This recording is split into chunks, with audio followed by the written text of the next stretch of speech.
மற்ற நாடுகளோட வரலாறுகள்லாம் காகிதங்களிலும் புத்தகங்களிலும் எழுதப்பட்டிருக்கு.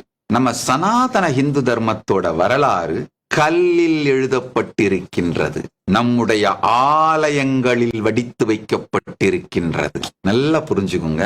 இந்த ஆலயங்கள் தான் நம்முடைய சனாதன இந்து சிவிலைசேஷனோட கிரியேட்டிவிட்டி, நம்முடைய மெய்யியலை சார்ந்து நாம் மெய்யியல் அனுபூதியிலிருந்து வெளிப்படுத்திய அறிவுத்திறன், கலைத்திறன், உருவாக்கும் திறன், இது எல்லாத்தோட வெளிப்பாடுதான் நம்முடைய ஆலயங்கள்ங்க.